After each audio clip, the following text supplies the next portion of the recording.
All right, well, welcome everyone. We're excited for you to be joining us today for our 12th Growth Hour webinar from Shed Advisor about knowing your numbers, how data clarity builds confidence and competence. My name is Rebecca Bradley Ray, and I will be your moderator for today. If you have any comments or questions through the webinar, please feel free to enter them in the chat box at any time. We will be having a Q&A section at the end, but we're also going to be sprinkling in some questions as we go as well. So please feel free to drop in those questions at any time. Um, so yeah, now let me introduce our host for today. Steve Byler is a certified speaker and coach with Maxwell Leadership and a certified EOS implementer who assists leaders and leadership teams in getting clear with their vision in order to get more out of what they really want from their businesses. Welcome, Steve. Thanks, Rebecca. Honor for me to be here today with all of you folks again, and delighted to have Phil Cohen join us from Missouri, also entrepreneur and coach. And Phil and I have been hanging out a bit the last few months and actually spent a weekend together in Maine. And whenever we're together, we're talking about business, the state of business, because we're both trying to help people win at business. Not just win at business for the sake of winning at business, but winning at business for the sake of winning at life as a whole. So, Phil, delighted to have you here today. And Phil obviously worked in the construction industry, manufacturing, really in commercial cabinetry, and now is involved in coaching entrepreneurs from different industries. So, welcome today, Phil. Thanks, Steve. And also got some good news. I am actually now a certified Native American flute player now. Wow. And my wife are both certified Native American flute players. And that comes straight off of your weekend, right? Yeah. Yeah, because life causes anxiety and playing the flute calms your soul. Okay. And for those of you who don't know Phil, he now travels with a Native American flute in his suitcase. So we were in Maine, and he was playing his Native American flute. It's a really beautiful timbre to the music. I've not taken it up yet, but congratulations, Phil. We won't give away your age necessarily, but it's always inspiring to me to see someone your age who's still learning new things. Well, I just let you say I've got a 33-year-old savior living in a 75-year-old body. Okay, just don't let him run you too hard. Yeah, so I think he'll be gracious enough to let you slow down your pace to accommodate your body. So, Phil, I know that in kind of the way you view business, kind of the three legs of a stool, where you see operations, culture, and asset management, but you actually apply data to all of those three legs, don't you? Yeah. So, and I think maybe the big kind of takeaway from by the end of the day is going to be, or by the end of our webinar, is an illustration of how data can be applied to culture. Mm-hmm. Because culture tends to be seen as something very subjective and hard to kind of wrap our fingers around, but you've helped companies with that. But why don't you describe a little bit for us the kind of mess you see when you start working with companies when it comes to data? Well, usually people call me in because the company's a big mess and they've gotten as far as they can go. And so there's like three legs, and one leg is it's culture. The way I've seen it is one leg is culture, and that's your people and how your people behave, how they do, how they're treated. And the other leg is operations, and that's how we do things. And then the third leg is asset management or data. It's how do we manage the numbers that we do. And most of the companies I come into have some culture, or they want culture. They want to do it the right way. Like they're about to fall apart, and they're about to do something bad. Like maybe their marriage is about to end, or they're starting to become a person they don't want to be, and they don't want to do that.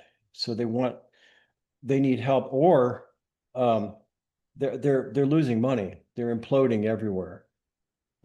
Most of the companies I come to have some desire to want to do it the right way, and they have strong probably for the most part, they have strong operation skills. And so they know what they do, their product or service, they're good at doing that. Right. But they brought it to a point that by sheer brute force and strong work ethic, they've been able to accomplish what they're doing. But they can't get past it. They don't know how to delegate, and they're not measuring, so they're leaving a lot of money on the table. They're leaving a lot of everything on the table because they don't really know. So, like, how do you know if you're flying a plane and you're on a trip? How do you know if you don't have some way of measuring where you are? How do you know if you're going to fly into a mountain? Yeah, Or and particularly run out of fuel. Particularly when it's gray. Yeah, run out of fuel. Right. So you need some basic measurements, right? Need basic data to help you know whether you're flying successfully or not. When you're going through a downturn, I mean, how are you going to know if you're going to get through a downturn? Jim Collins talks about taking a torpedo above the water line or below the water line. And we all take hits. We lose a person, there's a lawsuit, there's an injury, something happens. How do we know if that hit was below or above the water line until we sink?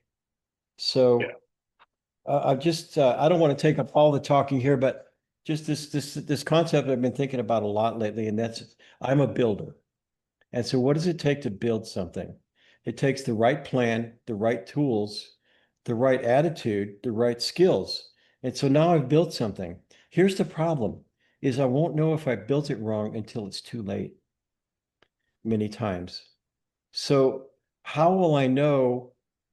There's some things you can't afford to build wrong, like your life, the way you raise your family, your marriage, and there's even your business. How are you going to know that you built it right before the storms come? And data so this is where help. This is where in today's construction world, this is where we depend on the engineers, right? Depend on the engineers. And engineers, so that's one opportunity. That's the data-driven way. The other one is we build on our experience. That says we've never seen this structure built this way with this number of nails, with this level of fasteners. We've never seen that give way. We believe it's strong. So you kind of have the experience route or the data route. Is that a fair assessment? When you're building? That's pretty good. Yeah, Okay, so you've got the designers and the engineers. So the designer comes up with the idea. The engineer is going to tell you if it's going to work, if it's going to break. Yeah, or what the structure has to be designed to in order to sustain this. And what I find is a lot of entrepreneurs, their experience, they've just pushed the edge of their experience consistently long enough that suddenly they no longer trust their experience to gauge whether or not the next level is going to be successful. Because most entrepreneurs are always moving into uncharted territories for them. Yeah. Right? We're growing beyond what we're comfortable with. We're in our growth zone, not our comfort zone. And so solid data can actually help you anticipate the future. Is that a fair assessment? Yeah. Well, right. Or prepare. Right. It's what I call prepare for the future now instead of having to repair from the past later. Yeah. So, so entrepreneurs will build something and then they'll get to a point where what they were doing up until now worked, but it won't work anymore. Yeah. And so then they'll think that it's because it just didn't work, but it did work until now. But the problem is when you grow, you've got to put in a new structure for it to handle it. Like I use the illustration of a triangle, and anything you invest in over time is going to grow. But if you don't have a strong infrastructure and what's on top grows faster than what's down inside, it's going to collapse. And again, using your construction model, if the foundation is not adequate for the height of the structure, for the size of the structure, right, there are engineering ratios that determine that based on data in the soil and the type of soil you're building on. So let's just talk now concretely a bit about business itself. So give me some reasons why numbers actually matter. Why do we have to have data?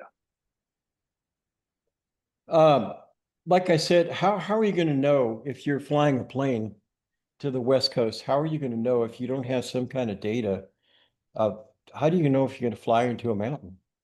How do Yeah. you know if you're at the right altitude? How are you going to know if you're going to run out of fuel? Okay. So those are metaphors. Now let's bring it right down into business. Why do I Okay. actually need them for the business itself? Because if you're going through a downturn, how are you going to know if you're going to make it? So this might be cash flow forecast, one of the tools that measures Mhm. that. And, Right? many businesses, particularly in development phases, that's one of their critical numbers. How much cash, that was at our current burn rate or development rate, how many days of cash do we have? Right. And most companies go out of business because they run out of cash. Right. They may even be profitable, Mhm. Yeah, but good culture. they're burning too much cash Right. So and how can't do you get know? access to cash. Right. Yeah. So I I'm think gonna there go ahead, Phil. I Sorry. think there's a fear of many entrepreneurs have a fear of getting rich.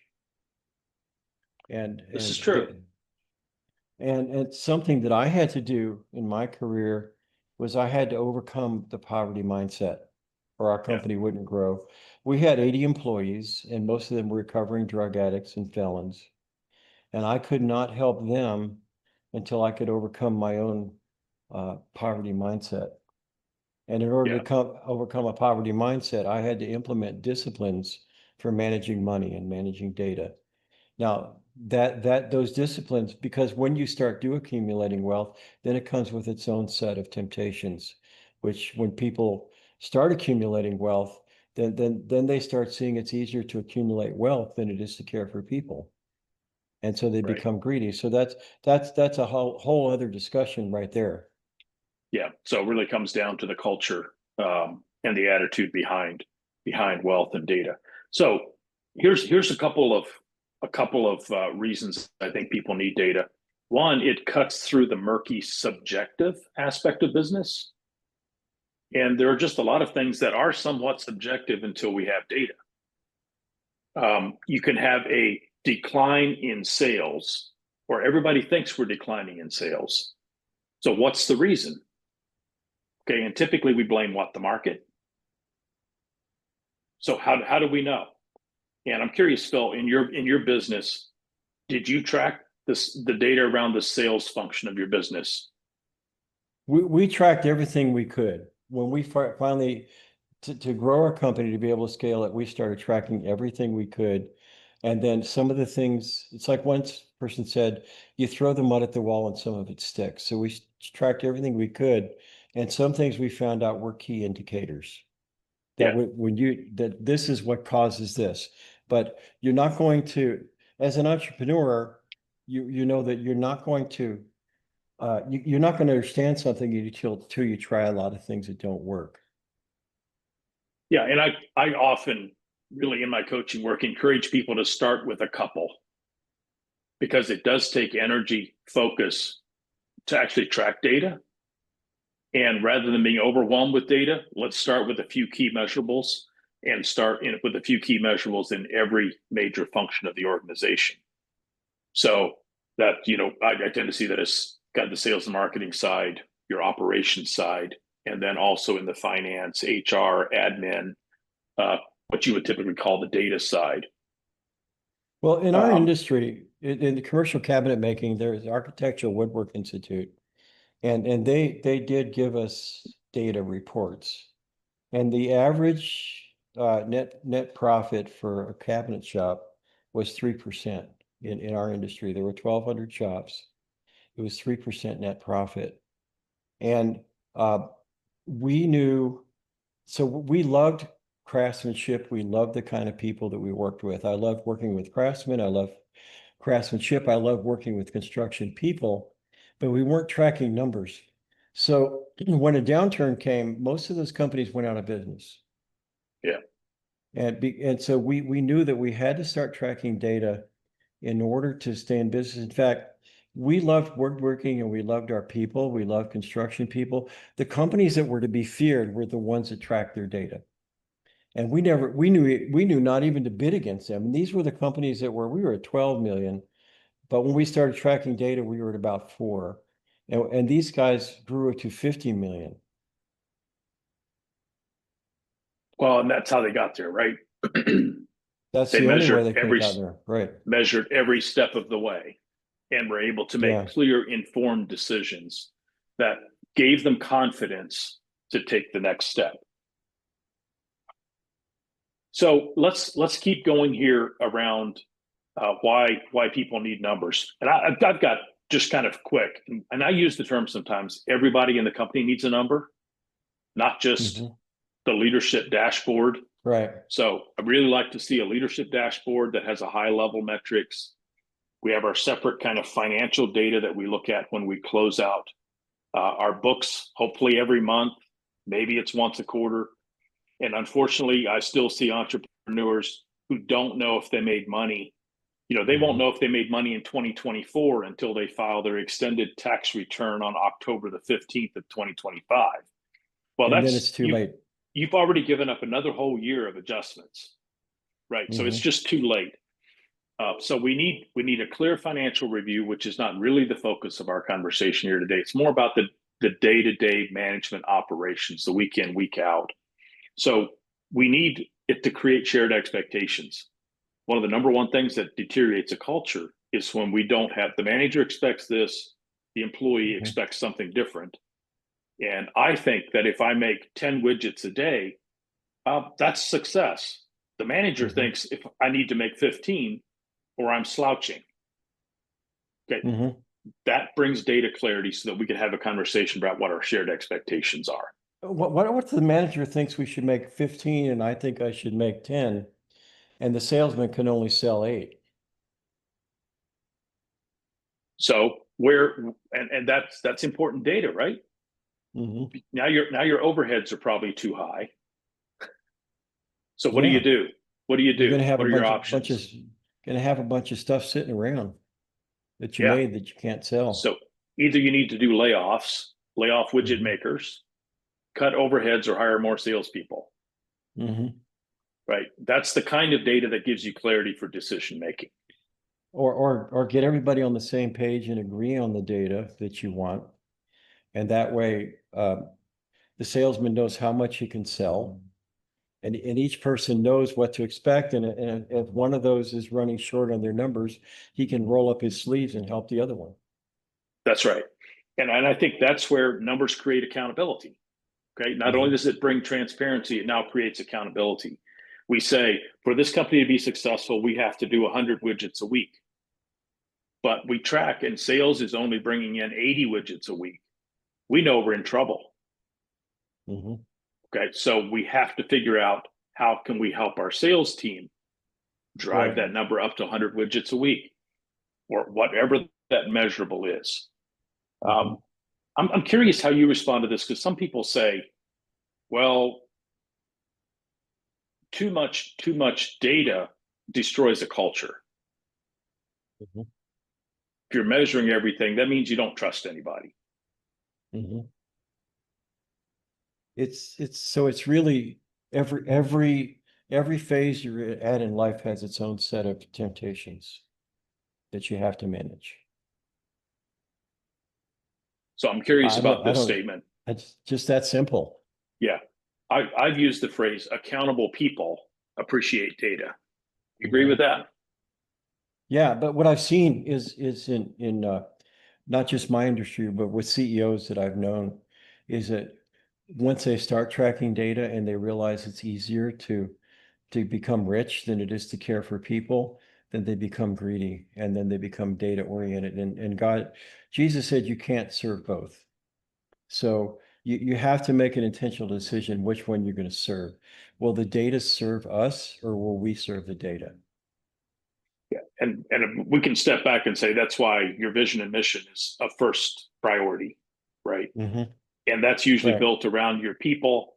You get the people to buy into the mission, but you do have to measure your success and progress on that journey because your data will tell you whether or not you're going to achieve your mission.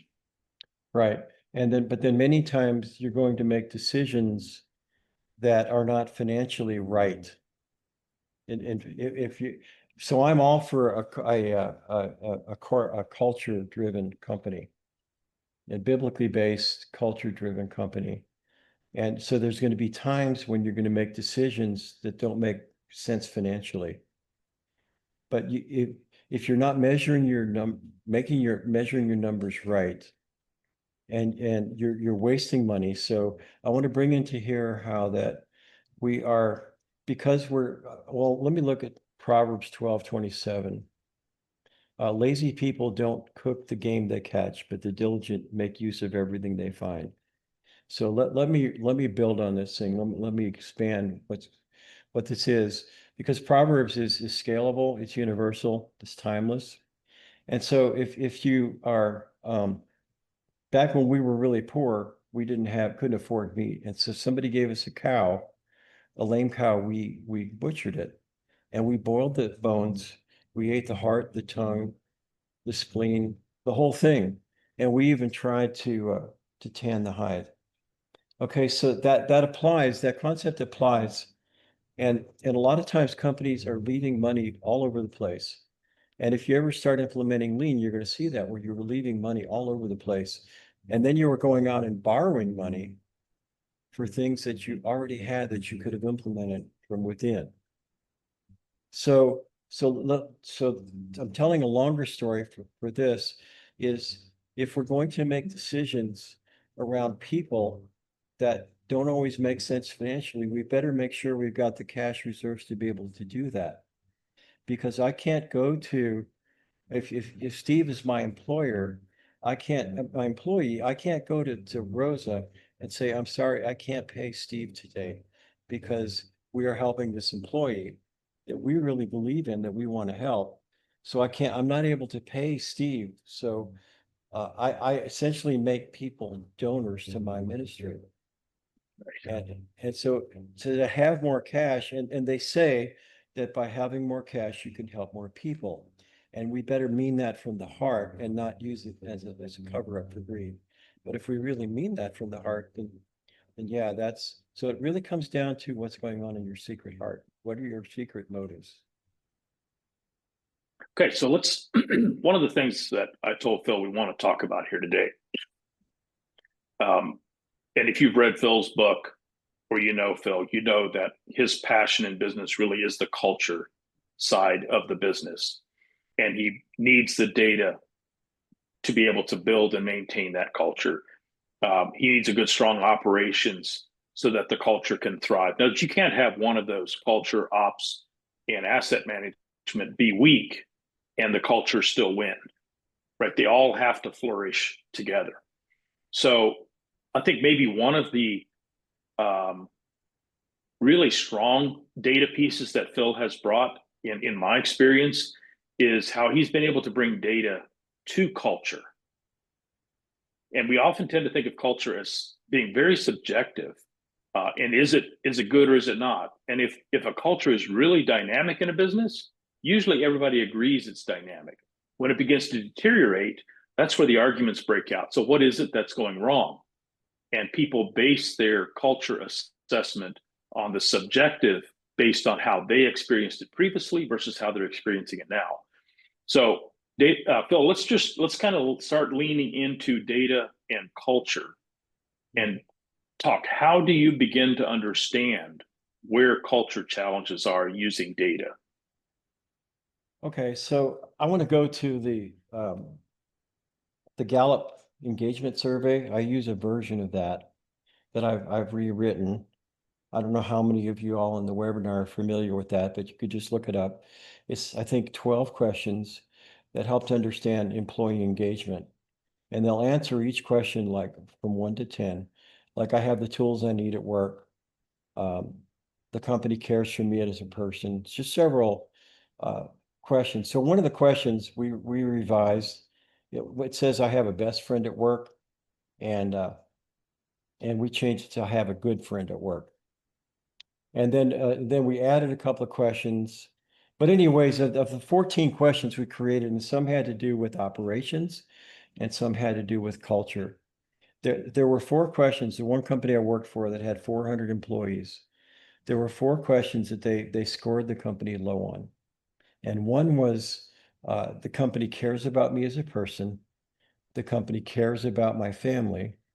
The company, my opinions seem to count. And in the last 6 months, I have received positive feedback for what I do. Those were 4 things. All right, so what I did is I implemented something really simple, just a 20-minute meeting once a week, where and I had the management team actually build the meeting with me. So what are some things we could do in a 20-minute meeting that will actually improve all 4 of those things? All right, so we came up with a simple meeting where they start out with a proverb for the day, just a scripture, and then turn to each other, share with each other some things you appreciate about each other. Share what's the latest company news. Share what are your best ideas for improving the company, and then write them down and we'll collect that. And then pray. We finished in prayer. So we did that. And a few months later, as the supervisors reported back to me the phenomenal results they were getting. For one thing, because people started feeling cared for, they started making confessions to each other that they had been cruel and disrespectful to each other. And one of the departments that was one of the most had the cruelest leader broke down and cried and it confessed that they'd been cruel. And so the employees started confessing that they were disrespectful because we were solving this problem, that I feel cared for, I feel listened to, my opinions count. And that was a 20-minute meeting.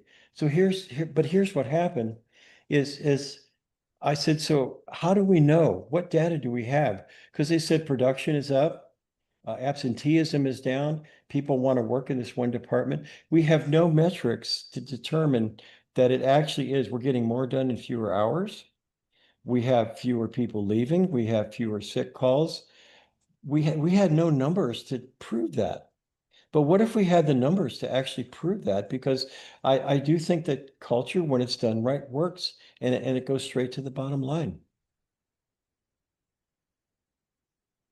So in that case, what do you see as the next step for leadership team?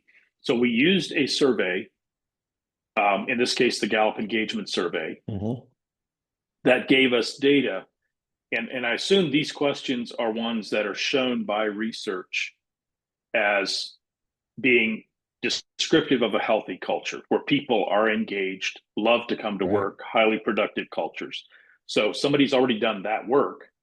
You use that survey, tweak it a little bit, you get data, and then you put a plan in place to positively impact the culture around the places where they say it's weak.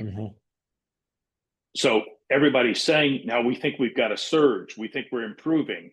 How do you use data now to continue tracking that going forward?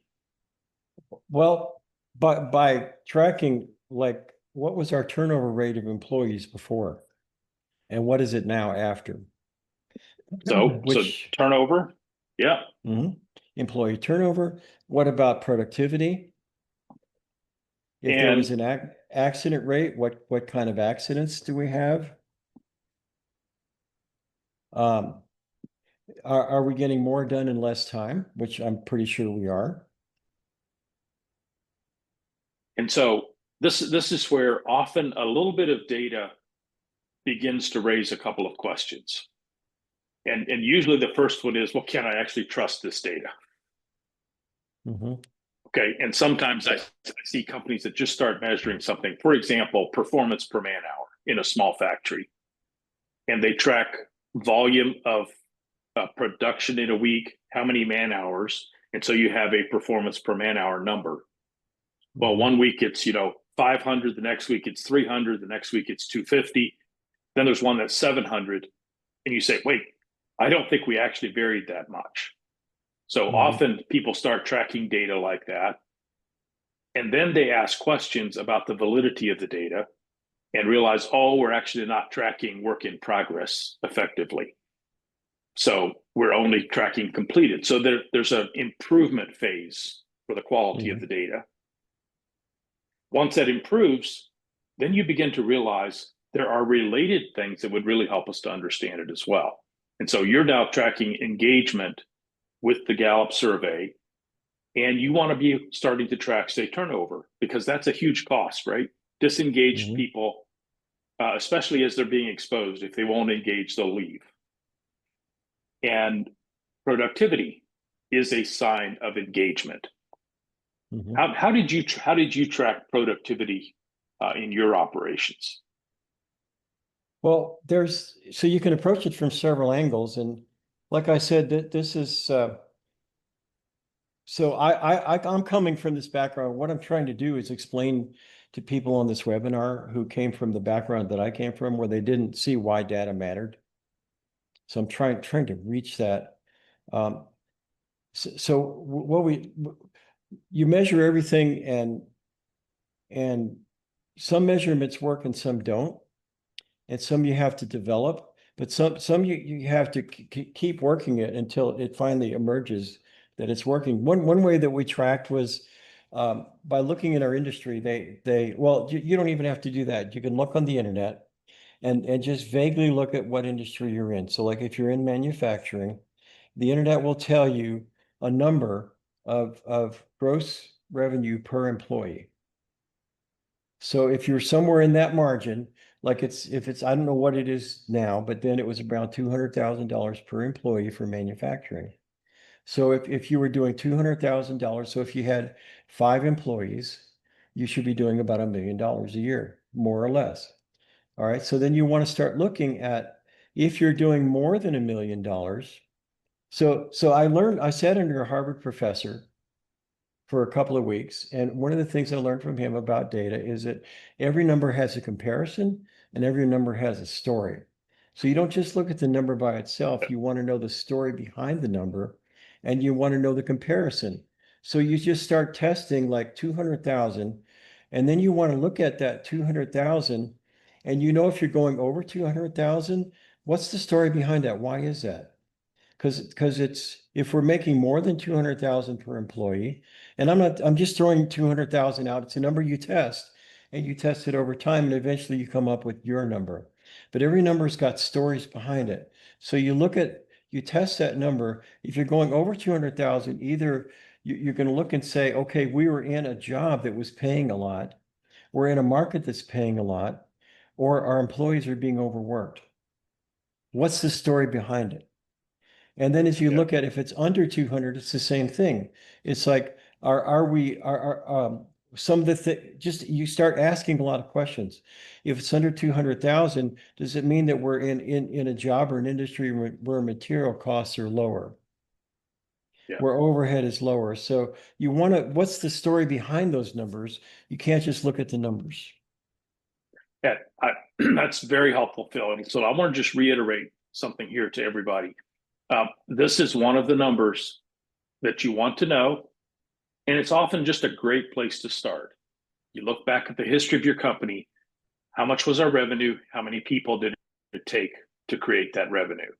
And do that ratio.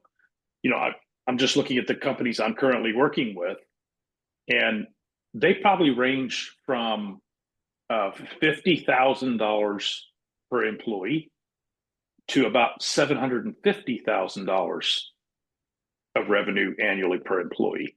Very different industries, very different contexts. So you can't just do it generically, but you need to know your industry, and then you need to know your history.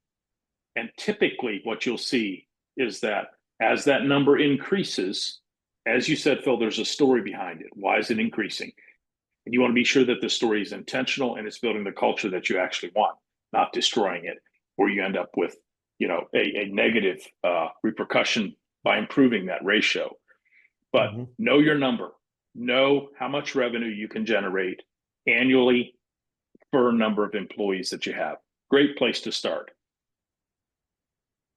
Yeah, and then as you progress, you're going to learn that there's going to be 3 or 4 questions. There's not 100 questions. It's going to come down to 3 or 4 questions you're going to ask whenever you see those numbers. What do those numbers mean? But it takes time to develop that, and I'm sure EOS or about any of your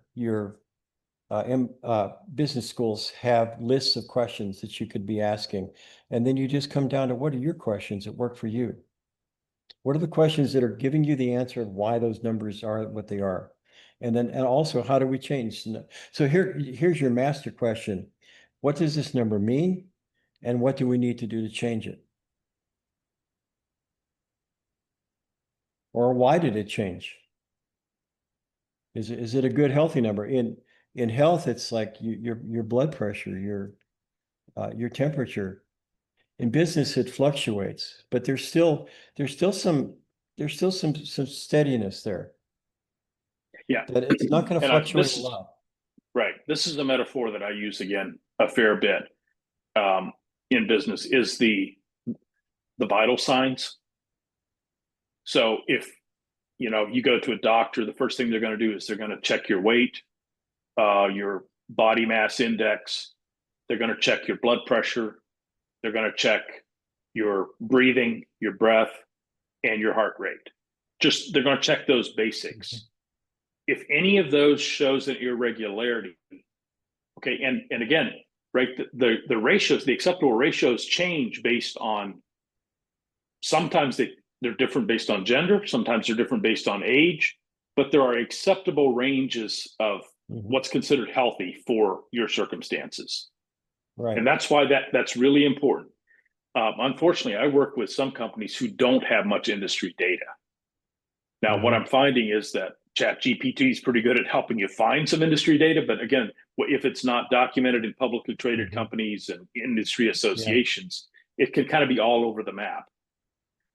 And while it's important to know where you are in relation to your industry, what's more important is where you are in relationship to your history and what your trajectory is. And then it's nice to comp that inside the industry. Industry data is a good starting point. It's great. If you have access to industry data, start with industry data. Yeah. It's like, how do we compare? And then the other industry data that's really important is who's the best in the industry and what does their data look like? Right. And then you want to, again, ask the question that you asked. What is it that they're doing that you can observe? And often you'll find, again, companies with the best data have the strongest culture, because culture trumps strategy every day. Right. And so this goes right back to why measuring something around culture just matters. So one of the things that I was tenacious about as a CEO and a coach is if somebody's doing it better, we need to find out why. Yeah. It's that simple. And there was a good metaphor. I don't remember the names, but one of the guys held the world's record in pole vaulting. And so there was another another athlete that came along who wanted to break the record. So what did he do? He took the risk of asking the person who held the world's record if he'd coach him. What was the worst thing that could happen? No. He'd say no? Yeah. Yeah. He said yes, he coached him and he broke the world's record. So find out how they're doing it. People that are better than we are, find out how they're doing it. And if they'll even let us, because many of them will, they're glad to give it out. And then start doing it the way they did it. Yeah. You don't have to reinvent that wheel. No. And I love that push. A guy that I know was, top tier in his business in the sales and marketing side in the underground pool industry. And he was a great speaker. So he started traveling and teaching his methodologies for sales and marketing in the industry. And he spoke at the National Association event, laid out his whole strategy for everybody to see. Somebody came to him afterwards and said, "Hey, why did you do that? You're just giving away your tips. Aren't you going to, equip your competitors?" And he said, "Just watch. Out of the 1,000 companies that were in the room, there may probably will be no more than 2 who actually do something about it." Okay. And this also is one of the weaknesses of data. You get data, but if you don't let that give you the transparency and clarity that you need then to make decisions to convert the data, to change the data, to drive the data, you're really wasting your time and energy in measuring something. So that brings and me again, to, the journey, go ahead. let me just do the journey here yet again. Mhm. Start measuring something. Often then it's like, can I trust this data? So we improve the quality and validity of the data. And then we learn things from that inspire us or require us even to find additional data to figure out what's really going on. So that's kind of the pathway. But then you must act, make decisions based on that data, and watch to see if the decision changes the trajectory of the data. Mm-hmm. Okay, Yeah, and and that's how it gives you confidence, gives you clarity, but then you have to monitor it. And is the data changing at a pace we can deal with and that's acceptable? Or do we need to make another decision or undo a decision we made because it's having you have to use the data to bring clarity and confidence in your decision-making processes. And that to me is from my perspective is explaining to the entrepreneurial mind how I can bring my entrepreneurial passion into data. That it's not Right. it's not another world. A really good example is Edwards Deming. So after World War II, he went to Americans and he said, "We thought we were the #1 manufacturing company in the world." He said, "You're not." He said, "You think you are because everyone else's factories were blown up, and the world is worshiping you because you helped win the war." He went to the most unlikely place in the world, Japan, whose factories had been blown up. Many of their men were dead. They were in debt and hated by the world. And he taught them what's called lean manufacturing. He taught Toyota how to build cars, starting with Toyota. And he was not a visionary. He was a statistician. He was a mathematician. He proved all this stuff mathematically, how to do this. And for one example, is American manufacturing said a rule of thumb is 5% defects. And Edwards Deming proved that 5% defects was not a goal. You should aim for 0 defects. And he proved it mathematically. And so now 1994 comes, and America is suddenly realizing that the Japanese are passing them by in everything, because it all started with Edwards Deming doing it mathematically.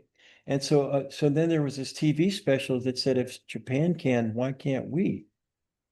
And so the Americans went to Japan and asked them how they did it, and the Japanese showed them everything. And the Americans said, "Why did you show us everything?" They said for 2 reasons. One is you're going to go home, you probably won't do it. And the second is that even if you do it, by the time you get to where we are, we're going to be down the road. Because this whole thing of measuring data is a lifestyle.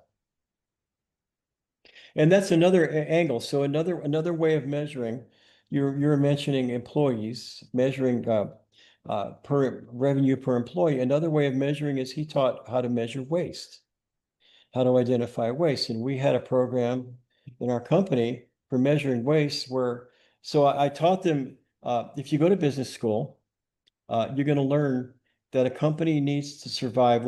So I'd ask employees, how much should we keep at the end of the year? And out of every $1,000, how much do we keep? And they'd come up with anywhere from $50, $60. But the correct answer in most industries is $8 per 100. 8%. A healthy company needs to make 6 to 8% profit after everybody's paid fairly, which the owners don't pay themselves fairly. So that needs to be built in. But after everybody's paid fairly, it needs to make 6 to 8% net profit. Okay. So, and what that does is it gives you reserves for downturns.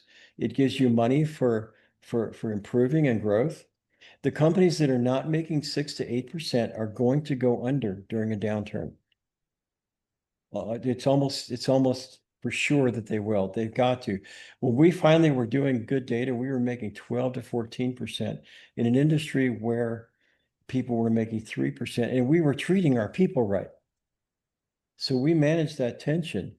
So if it's 6 to 8%, then that means that if you can save me, let's call it 8%. I call it the 8% rule. If you can find a way to save $8, that's $100 less sales we need to make to put the same amount of money in our pocket. So if you could put employees on a hunt, and there's whole systems. Paul Akers has 2-second lean. Deming has lean. If you could put yourselves and employees on a hunt, how many of these $8 can I save, and do it from now on, could do it consistently? Surely you could find a way to save 1,000 of those $8. And then Yeah. you're going to see that you're getting the same profit with less sales, which is going to be a better culture. So you go in a lean company, they're getting more done. These phenomenal stories of, we actually visited a company that was building these machines. It took 30 days, and now they were building them in 7, the same machine, better quality. But it was all data driven.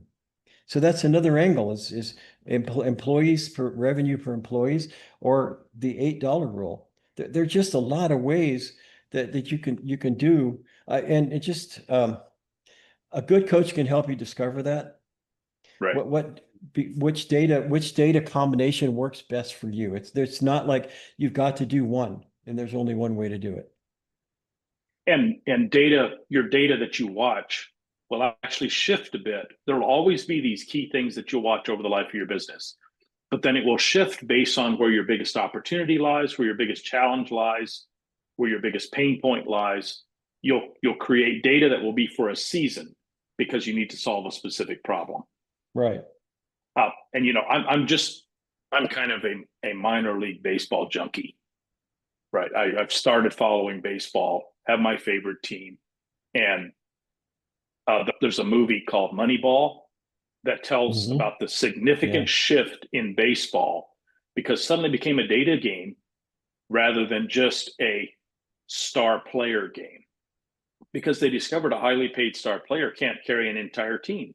You've got to have people who play really well at first base, and there's data around that, play really well at second base, and you can have data around that, really good at short, and there's data around that, and your pitchers, solid data around that. So a manager in a game will suddenly move a pitcher around because of a hitter who has come up who bats better against a right-handed pitcher, not so well against the left-handed pitcher, and they'll move a left-handed pitcher in place. Or this batter has always struck out with a particular pitcher. We'll move that pitcher in place for that star batter in hopes that he won't, you know, hit a home run and bring in a whole grand slam. So, and managers are playing these games based on data. Do the same for your business. You can't just go, it feels that way. You've got to have data to prove it. So two more quick case studies. One, Southwest Airlines. They're actually competing against cars and not airplanes. They said that we can get you between these 3 cities faster and cheaper than if you drive. And they got to where they had 4 planes and they could only afford 3. So they told their managers that you have to be able to deboard and clean the plane and refuel it and reboard it in 10 minutes. It was called the 10-minute turn. Yeah. And he said, you'll lose your job if you don't. And so by doing that, but they had to have ways of measuring what worked and what didn't. And they were measuring seconds to where they could do the 10-minute turn. So that was another way. Another one is Alcoa Aluminum, Paul O'Neill. And he came and Alcoa was losing money and they were falling apart from every side. He stood in front of the board as the new CEO and he said, we're going to make Alcoa the safest plant in the world. He made safety the number one thing. And what it did was he said, I'm not going to accept the average of, I don't know what the number was, so many working days missed because of accidents. He said, I won't accept that. We have to go for 0. What it did was it turned the culture around because people were cared for. Their profits went up. You could look at their stock price, how it spiked when he was CEO, and everything went up around that. So there's several angles you can approach it from. And you might want to say, where is the greatest pain in my business? Instead of trying to approach it from several angles and doing it the way others people do it, where is the greatest pain in my business? And let's start measuring that and see if that works. Yeah, thanks for those illustrations, Phil. And I think it illustrates the point that most truly great companies, again, Jim Collins, Good to Great, have one measurable that just rides over top of all the other measurables. Yeah. And it's one that they just obsess about. Yeah, the 10-minute turnaround. Or zero accidents. Yeah, or a batches per shift was one for a steel Mhm. company. And the team that went out simply wrote the number on the floor in chalk, and the incoming team saw exactly what had been produced by the previous shift, and they just said, we can do better than that. They would chalk their number on the floor. Literally transformed the steel company's Yeah. legacy. And find a number to which your team can pulse their energy that becomes your number. And then you need supporting data often to figure out which one that is. And it's a bit of a journey. But again, people in your industry can help you. People outside your industry can help you. Chat GPT can even help you. But you have to first start asking the question. Okay, let's just go to our guests here. I don't think we've received any questions yet, or Rebecca, anything that's shown up? I have one here just that I had, but other than Okay. that, no, I haven't seen any show up quite yet. Okay, I need welcome, to welcome. step away Additional quickly, but questions? step away quickly, but I'll be listening. Okay, so Rebecca, what questions on your mind?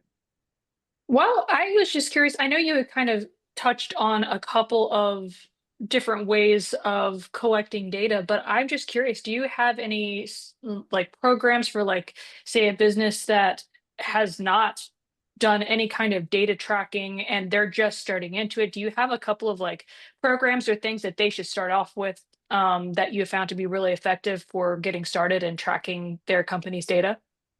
Yeah, good question.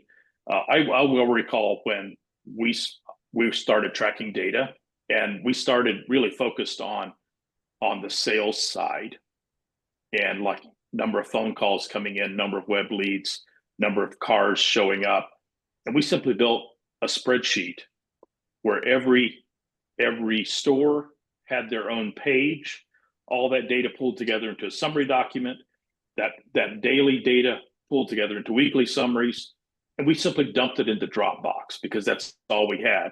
Everybody would just update it in there daily, and I could be traveling the world anywhere, could log in at any point and see the activity. And now you've got things like Google Drive, OneDrive with Microsoft, places you can store and share documents. And then there are actually software packages like the one we use, Rebecca, 90.io, that has a fantastic kind of data system inside of it. And this is software that companies that run on EOS use, but also other companies. And every team can have kind of a data scorecard. The key ones roll up. But if you start too complex, you often don't get started. So start really, really simple. And then you'll also be surprised when you start looking for, I wonder about a certain measurable in my business, that the data may actually exist somewhere. It just has to be extracted, has to be pulled out. And so find ways to kind of extract data you already have. And people, again, don't measure because they feel like it takes too much time to measure. Well, tracking the right measurables will save you so much time and give you so much clarity. It's one of the best uses of time and energy. So that's my quick response. Phil, you have anything you want to add to that? I wanted to go on a little different tangent. You want to identify where your biggest pain is, because if you keep getting better at what you're already doing well, all you're going to do is you're going to keep getting better at what you're doing well, and so you're going to make a better 8-track tape. Yeah. That nobody wants. When we need innovation instead. So like for example, I'm trying to think of a good example. So true story, a dog food company, the CEO is pounding on the marketing department. We're not selling dog food. We're not selling dog food. And he's pounding on them, and somebody in the back says, "Sir, the dogs don't like the food." And so they need to be implementing some way of improving the dog food. So if you keep getting better at what you're doing, you're going to keep I'm trying to articulate what this is doing because I can see it. You're going to get really good at it, but you're not going to be doing what needs to be done to round you out so that you can actually meet the needs of the market and your employees and your families. But isn't that an sense. illustration, Phil? isn't that also an illustration of how the data will lead you to discovering where the actual issue lies? Yeah. So a In other good words, picture. we've actually got more leads than we've ever had coming in. We're closing them, but our returns have skyrocketed. Mhm. Stores are closing down and shipping back their inventory. Oh, that's interesting. Why is that? You go talk to store managers. Why did you stop carrying our product? Oh, we had too many customer complaints. We had too many customers bringing it back. Oh, why did they bring it back? And you start chasing that down. You suddenly find out the dogs aren't eating the food. Yeah, and I think that's one of the entrepreneurial curses is they keep trying to get better at what they're already good at and not identifying what they're not good at that they need to do in order to get to the next level. Yeah. Okay, any other questions? Feel free to drop them in chat or just go off mute and submit them. We've got 1 minute left.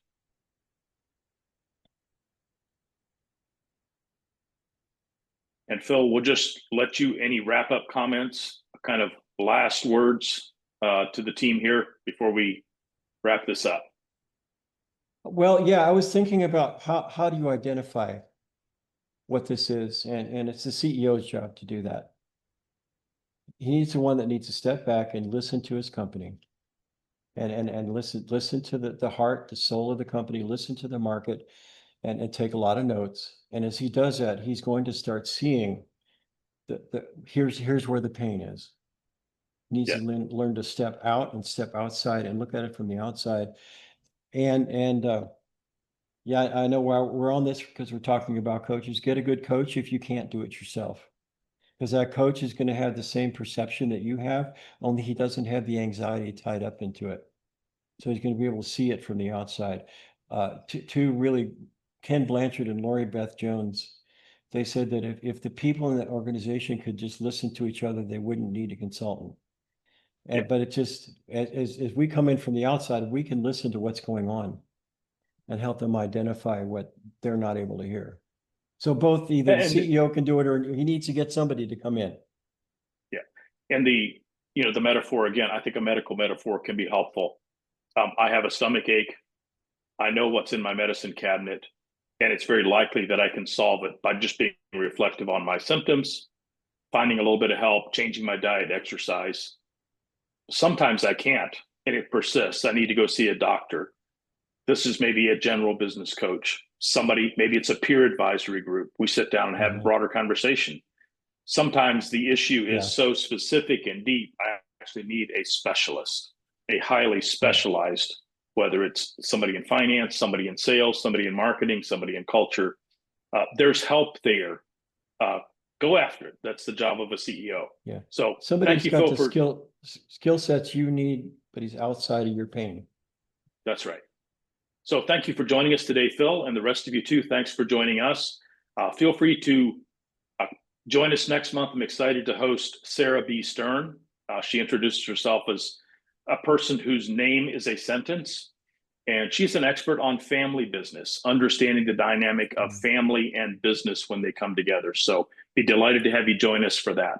And feel free to subscribe and like on YouTube as well, so you're alerted when one shows up that you haven't been able to attend.